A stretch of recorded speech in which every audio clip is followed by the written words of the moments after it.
Shri KT Ramarao గారు. అధ్యక్ష, ముందుగా తమరికి ధన్యవాదాలు అధ్యక్ష. ఎందుకంటే ఒక యువ శాసనసభ్యురాలు ఇవాళ అనుకోని పరిస్థితుల్లో మన మధ్యన లేని ఈ సందర్భంలో మరి కేవలం ఈ ఒక్కరోజు మొత్తం కూడా సంతాప తీర్మానం మీదే అమ్మాయి గురించి మాట్లాడడానికి అందరికీ అవకాశం ఇచ్చినందుకు ముందుగా తమరికి ధన్యవాదాలు అధ్యక్ష. నిజంగా కూడా కొన్ని సందర్భాలు దిగ్భ్రాంతిని కలిగిస్తాయి అధ్యక్ష. ఇవాళ జ్ఞాని సాయన్న గారు ఇప్పుడే ముఖ్యమంత్రి గారు చెప్పినట్టు ఒక సీనియర్ శాసనసభ్యుడు, 5 సార్లు గెలిచిన మంచి వ్యక్తి, మృదు స్వభావి, ఎప్పుడు ఎక్కడ ఎవరిని కలిసినా ఏ పార్టీలో ఉన్నా ఒక అజాత శత్రువుగా మంచి పేరు తెచ్చుకున్న వ్యక్తి జ్ఞాని సాయన్న గారు అధ్యక్ష. గతంలో పెద్దలు కేసీఆర్ గారి నాయకత్వంలో సాయన్న గారు, మేము అందరం కూడా కలిసికట్టుగా నగరాభివృద్ధికి ఎన్నో రకాలుగా కంటోన్మెంట్ కానీ తర్వాత నగరంలోని వివిధ ప్రాంతాలకు సంబంధించి కానీ చాలా కమిట్మెంట్తో పనిచేసిన నాయకుడు సాయన్న గారు అధ్యక్ష.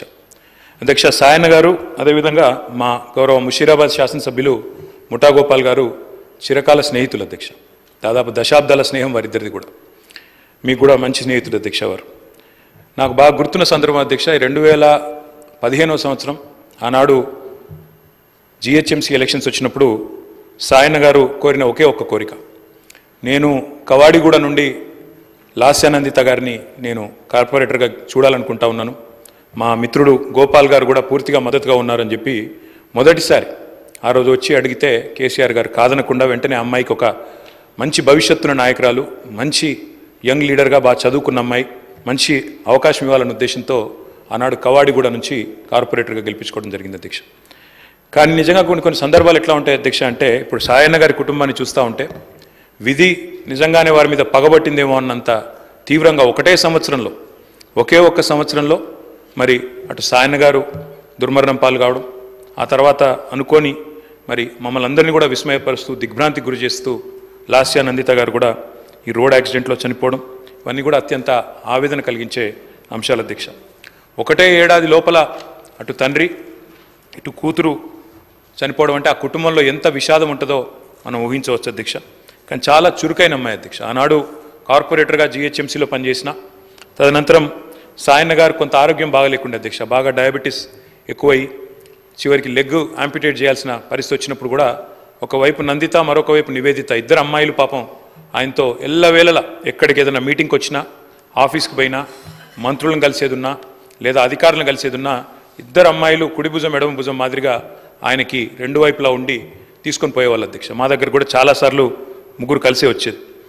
అట్లాంటి కుటుంబం సాయన్న గారు మరణించిన తర్వాత ఇదే శాసనసభలో అధ్యక్ష ఆనాడు కేసీఆర్ గారు ముఖ్యమంత్రిగా సంతాప తీర్మానం చెప్పడమే కాకుండా ఆ కుటుంబానికి అన్ని రకాలుగా అండగా ఉంటామని చెప్పి హామీ ఇచ్చిన హామీ ప్రకారమే ఆ రోజు మళ్ళీ లాస్యానందిత గారికి 2023లో జరిగిన శాసనసభ ఎన్నికల్లో మరి ఆనాడు పార్టీ నుంచి అవకాశం కూడా ఇవ్వడం జరిగింది అధ్యక్ష.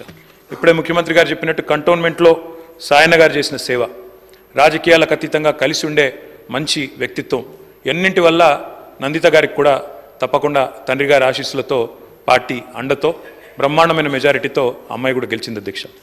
బాధాకరం ఏమంటే సరిగా గెలిచిన కొద్ది కాలానికే మరి నల్లగొండలో మా పార్టీ సభ ఒకటి జరుగుతూ ఉంటే అక్కడికి నందిత గారు కూడా రావడం జరిగింది. ఆ రోజు కూడా రోడ్ యాక్సిడెంట్ అయింది. తన కారుకి పూర్తి స్థాయిలో ధ్వంసమై అమ్మాయి స్వల్ప గాయాలతో బయటపడ్డా కూడా మరి చాలా ఇబ్బంది పడ్డది అధ్యక్ష. చాలా మనోవేదనకు కూడా గురైంది. తదనంతరం వాళ్ళ ఇంట్లో కూడా ఒక చిన్న యాక్సిడెంట్ అయింది. వరుసగా ఏదో పగబట్టినట్టే నల్లగొండలో ప్రమాదం, తర్వాత అక్కడ లిఫ్ట్లో ప్రమాదం, ఆ తర్వాత మళ్ళీ అనుకోకుండా ఈ ఓఆర్ఆర్ మీద జరిగిన రోడ్ యాక్సిడెంట్లో అమ్మాయి మరణించడం జరిగింది అధ్యక్ష.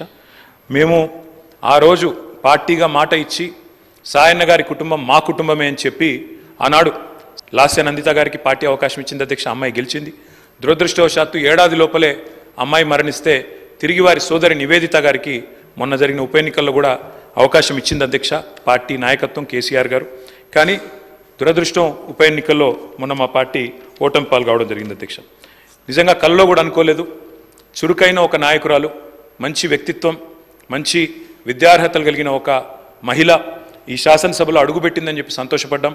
భవిష్యత్తు ఉజ్వలంగా ఉంటుంది అమ్మాయికి అని చెప్పి ఆశించినాం. కానీ ఇదే సభలో ఆమె అడుగుపెట్టిన కొద్ది కాలానికే సంతాప తీర్మానం మీద మాట్లాడాల్సి వస్తుందనే ఆవేదన మాత్రం మా సభ్యులందరికీ ఉంది అధ్యక్ష. వారందరి మనోవేదన ముఖ్యంగా మా గోపాలన్న గురించి అయితే ఆయన ఎంత బాధపడ్డారో నేను కళ్ళారా చూసిన అధ్యక్ష. అందుకే ఇలాంటి క్లిష్ట పరిస్థితుల్లో సాయన్న గారి మరణం తర్వాత మేమందరం కూడా ఆ కుటుంబానికి అండగా నిలబడాలని పార్టీగా నిర్ణయం తీసుకున్నాం. తర్వాత నందిత గారు, తర్వాత ఇప్పుడు నివేదిత గారు, వారి కుటుంబానికి ఈరోజు అయితే కాదు అధ్యక్ష, భవిష్యత్తులో కూడా సంపూర్ణంగా అండగా ఉంటాం. ఈ సంతాప తీర్మానాన్ని పూర్తిగా బలపరుస్తూ ఆ కుటుంబానికి మనోధైర్యం భగవంతుడు ప్రసాదించాలని, లాస్యా నందిత గారి ఆత్మకు శాంతి చేకూరాలని ప్రార్థిస్తా ఉన్నాను అధ్యక్ష.